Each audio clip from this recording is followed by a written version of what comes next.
Welcome to Shukla study point. मैं शिवम शुक्ला आप सभी दोस्तों का हार्दिक स्वागत करता हूं।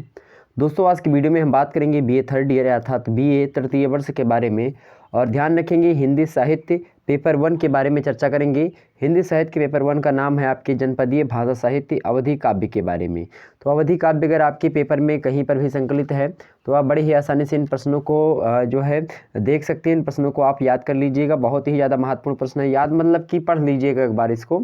ओके, मॉडल पेपर है 2021 का। इसी प्रकार से आपके समक्ष जो है प्रश्न पत्र आएंगे, मतलब प्रश्न पत्र इसी पैटर्न पर आएंगे। उसके बाद में कुछ ऐसे ही प्रश्न आपको दिखाई पड़ेंगे वहाँ पर, जैसे मैं प्रश्नों को आपको बताऊंगा। बहुत ही ज़्यादा महत्वपूर्ण प्रश्न है, मोस्ट इंपॉर्टेंट क्वेश्चन है मेरे प्यारे दोस्तों। कहीं ना कहीं पे ये सारे के सारे प्रश्न आपके 2016 के हैं।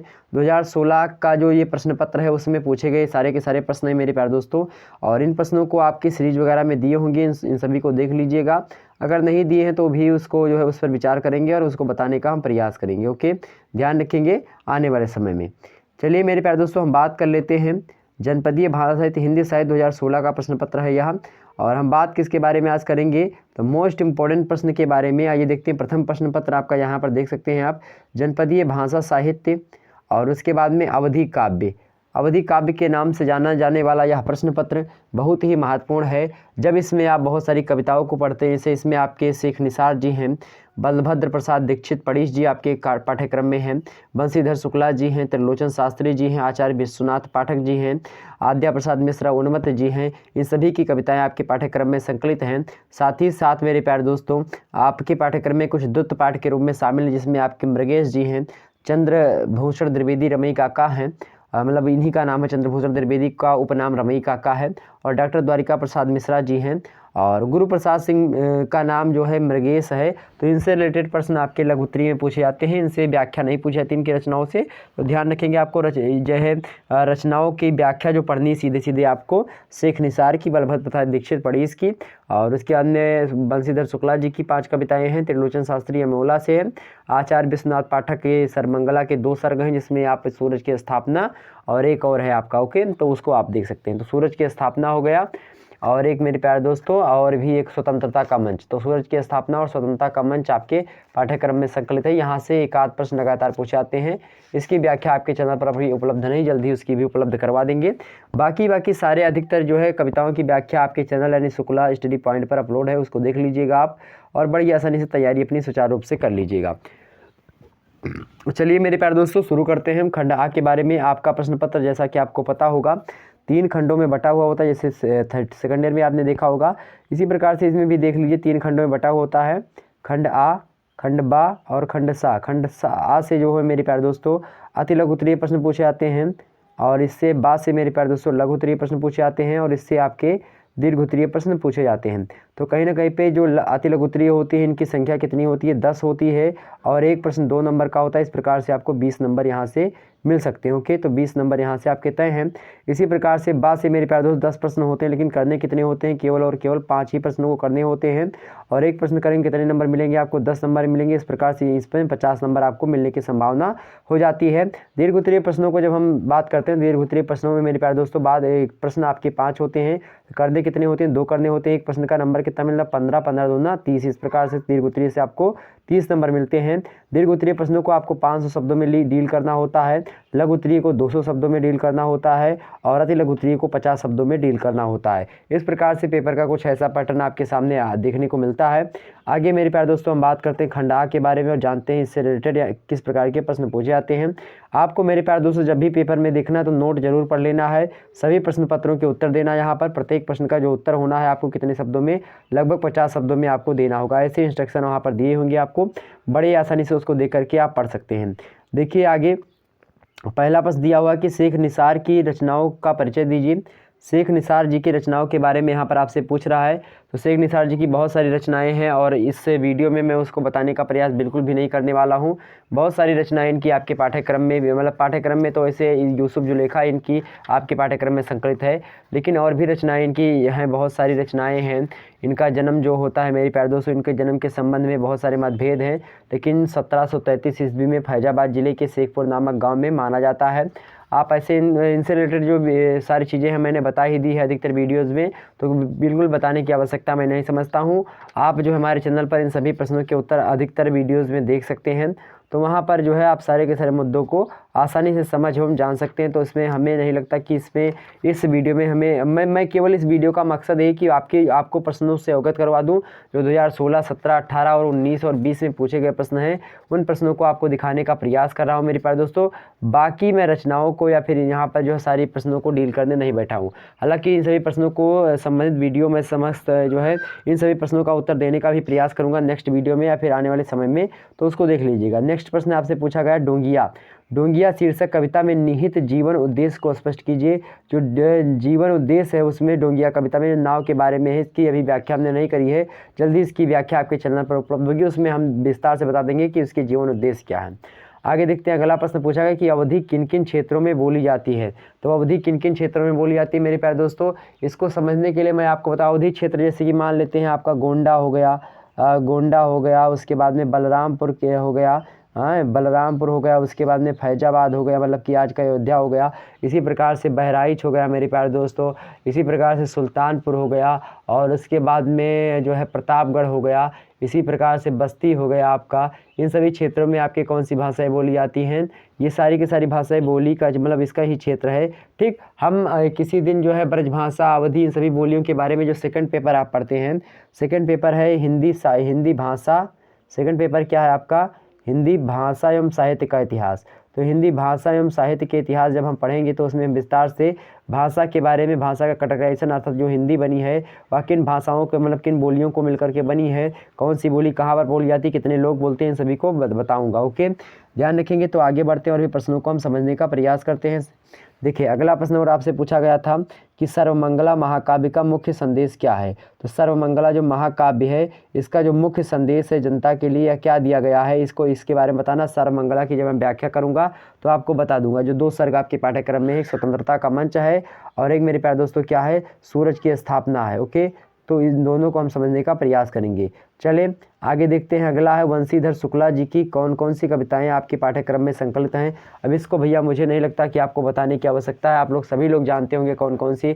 हमने पाठ्यक्रम में आपको बता दिया था कि वंशीधर शुक्ला जी की कौन सी कविताएं संकलित है। हमने बताया था राममड़िया संकलित है और उसके बाद में किसान की अर्जी है, हुआ कसकस हुए निर्वाह है, तपनी है, और इस बद्रा आई जा रही सारी कविताएं हैं। त्रिलोचन शास्त्री से बरवे है, अमोला के बरवे संकलित हैं। आपके जो है आद्या प्रसाद मिश्रा उन्मत जी की बात करें तो उनसे भी आपके पाठ्यक्रम में बहुत सारी कविताएं संकलित हैं। तो आद्या प्रसाद मिश्रा मेरे प्यारे दोस्तों उन्मत जी से आपके पाठ्यक्रम में डैगर महकी, पाती हो गया, आज दिवारी या गर्मी आई, तनी झूम के बरस। तो मेरे प्यारे दोस्तों ऐसे प्रश्न लगातार एग्जाम में पूछा थे। बलभद्र प्रसाद दीक्षित की मनई कविता आपके पाठ्यक्रम में है मेरे प्यारे दोस्त। स्वयंहुली श्यामा है, घसियारिन है, डोंगिया है, और उसके बाद में आपका सूखी डार है। इन सभी से रिलेटेड वीडियो आपके चैनल पर उपलब्ध है मेरे प्यारे दोस्त, सबको देख लीजिएगा आप बड़ी आसानी से। आगे देखते हैं और भी प्रश्नों को हम समझने का प्रयास करते हैं। अगला प्रश्न है तो आद्या प्रसाद मिश्रा उन्मत के रचना कर्म पर प्रकाश डालने के लिए आपको यहाँ पर बताया गया है कि आद्या प्रसाद मिश्रा जी की जो रचना है उसके बारे में आपको यहाँ पर विस्तार से समझाना है। तो इसको मैं बता दूंगा किसी दिन टाइम मिलेगा तो। ओके, ध्यान रखेंगे सभी कवियों के बारे में हम एक वीडियो में सेपरेट चर्चा कर लेंगे कि हाँ ये इन कवि से रचनाएं, इनका साहित्यिक परिचय, इनका जीवन परिचय, इन सभी को हम एक ही वीडियो के अंतर्गत समझने का प्रयास करेंगे। ओके, चलिए मेरे प्यारे दोस्तों आगे बढ़ते हैं। तो यहाँ पर आप देख सकते हैं आद्या प्रसाद मिश्रा जी की रचनाओं के बारे में पूछा गया है। और दूसरा आपका त्रिलोचन शास्त्री की जो अमोला रचना है इसका आपको संक्षिप्त इस पर टिप्पणी करनी है 50 शब्दों में। इस पर भी जो है मैं वीडियो मतलब बनाऊंगा। जब इसे मान लेते हैं आद्या प्रसाद मिश्रा जी के बारे में, शेख निसार जी के बारे में, बलभद्र प्रसाद दीक्षित पढ़ी जी के बारे में, इन सभी के बारे में एक वीडियो सेपरेट बना दूंगा, तो उसमें आप बड़ी आसानी से उनके समस्त पहलुओं को समझ सकते हैं। आगे देखते हैं। अगला प्रश्न है कि कृष्णायन महाकाव्य का मुख्य प्रतिपाद्य क्या होता है, मतलब कि उद्देश्य क्या है। तो कृष्णायन महाकाव्य का प्रमुख प्रतिपाद्य क्या है। अगला प्रश्न है मेरे प्यारे दोस्तों कि अवधि के प्रमुख आधुनिक कवियों का नाम उल्लेख कीजिए। और नेक्स्ट प्रश्न आपसे पूछा जा सकता है कि पढ़ी जी की प्रमुख अवधि रचनाओं का परिचय दीजिए। तो इस प्रकार के प्रश्न आपके 2016 में पूछे गए थे। खंडबा से जो प्रश्न पूछे गए थे इसको भी थोड़ा समझ लेते हैं। खंडबा से मेरे प्यारे दोस्तों देखेंगे यहाँ पर 200 शब्दों में आपको लिखना होगा। पहले तो आपको जो है क्या मिलेगा, व्याख्या वाला खंड मिलेगा, और व्याख्या वाले खंड को जैसे आप पार करेंगे उसके अंदर लघुत्तरीय प्रश्नों से आपको जूझना होगा। पहले तो सबसे पहले यहाँ पर आप पढ़ेंगे, यहाँ पर क्या लिखा हुआ है, खग मृग कीट और मानुष सारा, साज सदन सुख करहि अपारा, घर हमार सब भरिगा पानी, उत राजा हम बहि उतरानी, जिनके छिन बिछुरहि पिउ नाही, सुखी सुखी नारी पावस ऋतु माही, करम हमार भयो दुखदाई, का प्रीतम कहा दोष लगाई। यहाँ पर आप समझ सकते हैं, यहाँ पर यूसुफ के चले जाने पर जुलेखा जो है उनके याद में किस प्रकार से विरहावस्था से गुजर रही है, और उसके मतलब उसकी याद में अपनी बातों को कहती है कि खग मृग, क्या खग मृग कीट और मनुष्य, सभी के सभी, मनुष्य सारा मानुष सारा, मतलब जितने भी पशु पक्षी कीट मकोड़े मकोड़े आदमी सब हैं, साज सदन, साज मतलब क्या होता है, सजा करके, किसको, सदन मतलब होता है घर को, और क्या करते हैं, सुख की अनुभूति करते, तो अपने घरों को सजा करके सभी इस समय सुख की अनुभूति कर रहे हैं। घर हमार सब भरेगा पानी, और बरखा ऋतु का महीना है, वर्षा ऋतु में हमारे घर में क्या भर गया है, पानी भर गया है। उत राजा मतलब हमारे जो है पति है अर्थात यूसुफ जो हैं वह अलग हैं, उत राजा हम बहि उतिरानी, मतलब वहाँ पर राजा जी मतलब कि हमारे जो पति हैं वह अलग हैं, और हम यहाँ पर जो है पानी यहाँ पर भर चुका है, और मैं उस पानी में अंदर जा रही हूँ, ऊपर आ रही हूँ, मतलब कि बूढ़ रही हूँ, मतलब ऊपर आ रही हूँ, इस प्रकार से यहाँ पर बताया गया है। तो उत राजा हम बहि उतिरानी मतलब पानी में डूब डूब करके, मतलब कि कहीं बचा अपनी जीवन शैली को बचा रही हूँ, मतलब कि जीवन यात्रा को आगे देखते हैं आगे। और यहाँ पर आप जो है इसको बता सकते हैं, इसकी व्याख्या ऐसे कर सकते हैं। हमने व्याख्या सारी की सारी यूसुफ जुलेखा की आपको करवा दी है, आप देख लीजिएगा। अगला है जिनके छिन बिछुरे पिउ नाही, मतलब जिनके एको छन, छिन मतलब होता है एको छन, बिछुरे मतलब होता है अलग होना, पिउ मतलब जो है पति या प्रिय, और नाही मतलब होता नहीं। तो मतलब जिस स्त्री के पति जो होते हैं एक क्षण के लिए भी उससे बिछड़ते नहीं है, वही नारी क्या है, सुखी होती है। कब, पावस ऋतु में। तो सुखी नारी पावस ऋतु माही, उस ऋतु मतलब पावस ऋतु में सुखी नारी वही होती है जिसके प्रिय उसको एक भी क्षण के लिए नहीं मतलब छोड़ करके अलग होते हैं। यह बात कौन कहती है, जुलेखा कहती है। आगे कहती कर्म हमार भयो दुखदाई, हमारे कर्म जो है एक प्रकार से क्या है, दुखदाई है, हमारा कर्म ही सही नहीं है। तो का प्रीतम का दोष लगाई, मतलब कि का प्रीतम का दोष लगाई, तो हम फर्जी में प्रिय को दोष क्यों लगाऊं कि वह नहीं आ रही, हमारा कर्म ही साथ नहीं दे रहा है मेरा, ऐसे जुलेखा कहती है। पावस की ऋतु में मतलब वर्षा ऋतु का महीना है। तो ध्यान रखेंगे, सारे ऐसे आप बता सकते हैं, इसका संदर्भ बड़ी आसानी से आप लिख सकते हैं। ओके, चले आगे बढ़ते हैं। अगर यह प्रश्न नहीं करने को था मेरे प्यारे दोस्तों, अथवा करके आपको मिलेगा, और वहाँ पर आप इसको कर सकते हैं। जैसे देखते हैं यहाँ पर लिखा है कि दूसरे, मतलब यहाँ पर ये शेख निसार जी ने लिखा है इसको, जो हमने ऊपर बताया, शेख निसार जी ने लिखा है इसको, यूसुफ जुलेखा से है मेरे प्यारे दोस्तों, ध्यान रखेंगे, ठीक। और 60 ऋतु वर्णन से है। आगे देखते हैं, अथवा दूसरा है कि दूसरे के दुख ते दुखी हुए, अपनों सुख सबका बांट दिए, जो जाने सुख दुख के किरला, बस वह आई सुंदर मनई, औरन की बिटिया महतारी, जो अपनिन ते अधिकी मानय, जग के सब लड़का अपनय यस, बस वह आई सुंदर मनई। यह कविता जो है मनई शीर्षक से उद्धृत है। मनई को किसने लिखा था, तो मनई को लिखा था मेरे प्यारे दोस्तों पड़ीस महोदय ने लिखा है। पड़ीस महोदय का जन्म कब हुआ था, 1898 ईस्वी में इनका जन्म हुआ था। मृत्यु कब हुई थी मेरे प्यारे दोस्तों, 1942 ईस्वी में इनकी मृत्यु हुई थी, ध्यान रखेंगे। तो आचार्य विश्वनाथ पाठक का भी जन्म इसी समय हुआ था 1898 में, मृत्यु भी 1942 में हुई थी, ध्यान रखेंगे। चले, तो यहाँ पर आप इनकी जो है रचनाएं संकलित है। सुंदर मनई की जो है व्याख्या हमने चैनल पर उपलब्ध है, उसको देख लेंगे कि ये दूसरे के दुख में जो दुखी हो जाए वह सुंदर आदमी होता है। अपन सुख मतलब अपने सुख, जब उसके पास सुख है तो सभी को सुख बांटने का प्रयत्न करे, वह सुंदर आदमी होता है। जो जाने सुख दुख के केरला, मतलब कि जो सुख और दुख के जो है केरला मतलब होता है एक प्रकार से, जो मान लेते हैं आपने किसी को दुख दिया तो आपको दुख मिलेगा, मतलब जो कर्म के अनुसार फल मिलता है ना, तो वही होता है केरला। मतलब कि जो दुख देने से क्या मिलेगा और सुख देने से क्या मिलेगा, यह चीज़ें जानता है, वह सुंदर मनई होता है। बस वह आई सुंदर मनई, औरन की बिटिया महतारी, मतलब दूसरे की बिटिया महतारी को जो अपनिन ते अधिक माने, मतलब अपने बिटिया और महतारी से अधिक मानता है, वह सुंदर आदमी होता है। जग के सब लड़का अपने यश, मतलब जितने भी दुनिया में या फिर जग में या फिर जितने भी इधर उधर के बच्चे हैं वो सारे के सारे अपने लड़कों के जैसे जो व्यक्ति देखता है वही सुंदर आदमी की संज्ञा में आता है। यह बात जो है कहते हैं कौन, बलभद्र प्रसाद दीक्षित पड़ीस महोदय। आगे देखते हैं, अगला प्रश्न आपसे दिया हुआ है, यहाँ पर संदर्भ व्याख्या दीजिए। पहले आपको संदर्भ लिखना है, उसके अंदर व्याख्या लिखनी। ध्यान रखेंगे जब भी ऐसे प्रश्नों को करें आप तो संदर्भ पहले लिखना है आपको, संदर्भ के बाद में क्या लिखना है मेरे प्यारे दोस्तों, संदर्भ के बाद में आपको प्रसंग लिखना है, और प्रसंग के बाद में क्या लिखना है, संदर्भ हो गया, प्रसंग हो गया, उसके बाद में आपको व्याख्या करनी है, और व्याख्या के बाद में मेरे प्यारे दोस्तों आपको यहाँ पर विशेष संदर्भ में कुछ चीज़ें लिख देनी है। ठीक, तो काव्यगत सौंदर्य लिखेंगे या फिर विशेष लिख देंगे, विशेष लिखना ज़्यादा उचित है। ओके, आगे देखते हैं। अगला है कि जहाँ बयार लगावे बढ़नी जुगनू दिया दिखावे, सुअर सियार चील गिलहरिया कूरा सहित उठावे, चिड़ई कौआ काका कही कही जाग जगाए सुआवे, उई उई अथय अथय के सविता दिन और रात बतावें। यह है मेरे प्यारे दोस्तों आपका जो है राम मड़ैया कविता से। और राम मड़ैया कविता किसने लिखी है? तो राम मड़ैया लिखी है बंसीधर शुक्ला जी ने। किसने लिखी है? बंसीधर शुक्ला जी ने लिखी है मेरे प्यारे दोस्तों। इनका जन्म कब हुआ था बंसीधर शुक्ला जी का?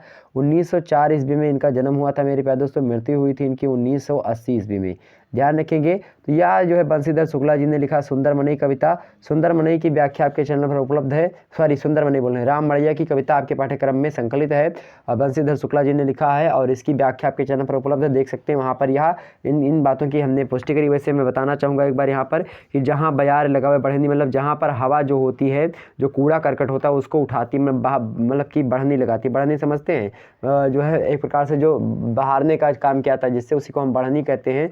जहाँ पर बयार मतलब बढ़नी लगाने की आवश्यकता नहीं, हवा चलती है, सारा का सारा कूड़ा उड़ जाता है उसी में। तो जहाँ बयार लगावे बढ़नी, बयार मतलब हवा बढ़नी लगाती है। जुगनू दिया देखा है, मतलब जुगनू जो होता है, जुगनू एक पंछी होता है जो कि चमकता है। अभी देखेंगे वर्षा ऋतु में आपको, सावन वगैरह में आपको यहाँ पर दिखाई पड़ेंगे जुगनू जो होते हैं वह टिम टिम टिम टिम चिमकते रहते हैं। ओके, तो जुगनू दिया देखा है मतलब कि वहाँ पर ना तो कोई जो है टार्च है, ना तो सूर्य, रात में जो है सूर्य की रोशनी जब नहीं पहुँचती है तो रात की जो है मतलब रात में जुगनू जो होता है वह जलता है। ओके, ध्यान रखेंगे इतनी बात। आगे समझते हैं हम। अगला मुद्दा मेरे प्यारे दोस्तों,